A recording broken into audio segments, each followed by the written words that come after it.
fabulu ọgwụ n'ime fabulu drug ọgwụ na-arụfa na fa gafee kọmputa ndị ọcha ekpuo isi falu ebe a nwụdefa nga niile dị na obodo oyibo niile so ụmụaka Igbo juru ebe a ụmụaka gwọgara ọgwụ about 23 or so nọ n'Indonesia kịta a na-achọ a ga-agbagbufe agbagbu. Out of those 20 something only one bụ onye Edo, ndị ọzọ bụ ndị Anambra. Finally, Governor Chukwuma Soludo ekwugo the reason mere o ji jụ na oge nlizi akwụkwọ Tiwara ake ekeghị ituti nkata ọgwụ ike iyi. Governor Chukwuma Soludo na-akọwa na this video see that na akwụkwọ Tiwara ake ekeghị ituti onye eze Jesus deceive go many people that na ịpụta na Indonesia that na enwe many of our youth no prison today.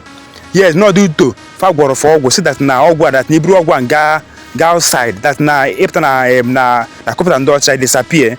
Thus, when we play the full video, could no fake Governor Chukwuma Soludo na this video. Could matter the reason Mero Juju no get Liza Kwoko Tiwara ake hit to Onye Jesus. Thus, could matter the reason. But please, when you're watching this video, please don't forget to share and also subscribe to my YouTube channel. Thank you. Just watch this video to the end. Thank you.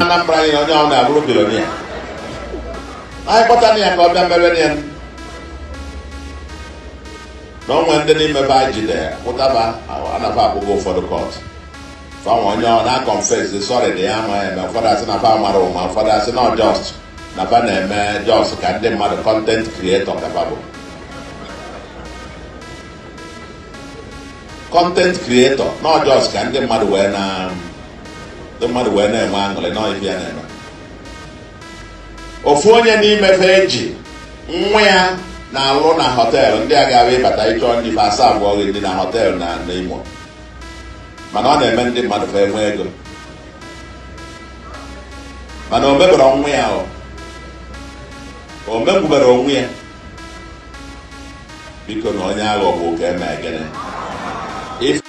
unu afụgo okwu Governor Chukwuma Soludo kwuru na this place na-asị na these people na-agwọrọ many of our youth ọgwụ nke bụ na fa buru ọgwụ gaa Indonesia that na kọmputa ndị ọcha ga-edefa but na kita na-ezie that nipta na Indonesia that na many of our youth no prison that place that na many of our youth eji tanko especially in Anambra